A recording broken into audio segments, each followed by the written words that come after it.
வணக்கம். நடந்து முடிந்த விக்கிரவாண்டி தேர்தல் தமிழ்நாட்டுக்கே ஒரு வெளிச்சமான தேர்தல். ஜனநாயகம் எப்படி கூறு போட்டு பணத்துக்காக விற்கப்பட்டிருக்கிறது. ராம்தாஸ் சொல்லுகிறார், 250 கோடி விக்கிரவாண்டி தேர்தலுக்கு மட்டும், இடைத்தேர்தலுக்கு மட்டும் ஆளுங்கட்சி செலவு செய்திருக்கிறது என்று சொல்லுகிறார். நான் தேர்தல் கமிஷனை கேட்கிறேன், தொடர்ந்து இது போன்று தான் தேர்தலை நீங்கள் நடத்தப் போகிறீர்களா? அதுக்கு மாற்றம் செய்ய போகிறீர்களா இல்லையா?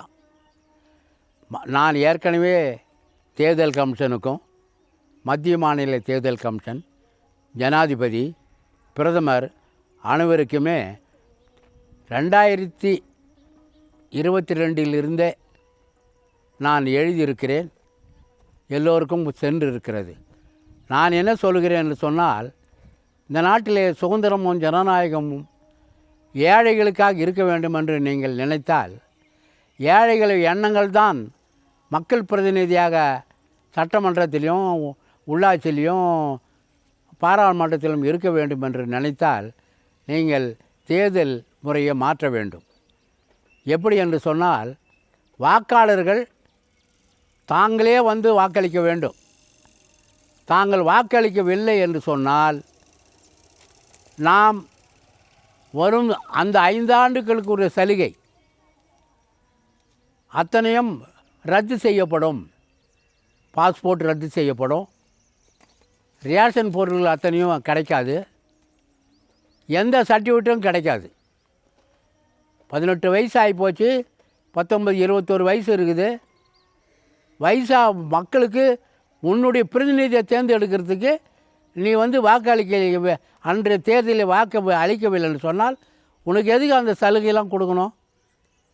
எனவே ஒரு திட்டத்தை தேர்தல் கமிஷன், இந்த நாட்டினுடைய அரசாங்கம், ஜனாதிபதி அனைவரும் உணர்ந்து, தேர்தல் நடக்கிற நேரத்தில் அவங்களே வாலண்டரியாக வந்து ஓட்டு போடணும். வெளிநாட்டுக்கு பாஸ்போர்ட் எடுப்பதாக இருந்தாலும், ரேஷன் பொருள் வாங்குவதாக இருந்தாலும், மற்ற சர்டிஃபிகேட்டுகள் வேண்டுமென்றாலும் வாக்களிக்காதவர்களுக்கு கொடுக்கக்கூடாது. உடல்நலம் பாதிக்கப்பட்டிருந்தால் அவர்கள் அதுக்குரிய அத்தாட்சியை வந்து தேர்தல் கமிஷனில் கொடுக்கணும். தேர்தல் நேரத்தில் அதுக்கு முன்னவே கொடுத்துடணும். வெளிநாட்டில் வாழ்ந்திருக்கிறவங்களுக்கு வாக்களிப்பது எப்படி, வெளி மாநிலத்தில், வெளிநாட்டில், வெளி மாவட்டங்களில் எப்படி வாக்களிப்பது என்பதனை இந்த கணினி மூலியமாக நீங்கள் கண்டுபிடிச்சி அதுக்கு உரிமை கொடுக்கணும். இராணுவத்தில் இருக்கிறவங்களும் ஓட்டு போடணும். ஓட்டு போடாது இருக்கக்கூடாது. இப்போ எப்படி இடைத்தேர்தலில் எவ்வளோ பேர் வந்து ஓட்டு போடுகிறாங்க? 2,40,000 பேருக்கு 1,95,000 பேர் ஓட்டு போட்டுக்கிறாங்க. இது மட்டும் எப்படி ஓட்டு போட முடிஞ்சுது? வட சென்னையில், மத்திய சென்னையில், தென் சென்னையில் 156 பேர், 157 பேர் பார்லிமெண்ட் தேர்தலுக்கு ஓட்டு போட்டிருக்காங்க. மீதி 47 பேர் ஓட்டு போடல. எப்படி அந்த மக்கள் பிரதிநிதி அவங்க வந்து பணம் கொடுத்துட்டு வராங்க? இந்த நாட்டில் பெரிய செல்வந்தர்கள் தலைநகரில் தான் தமிழ்நாட்டினுடைய வரி பணம் மொத்தம் கொண்டாந்து அந்த திட்டம் இந்த திட்டம்னு.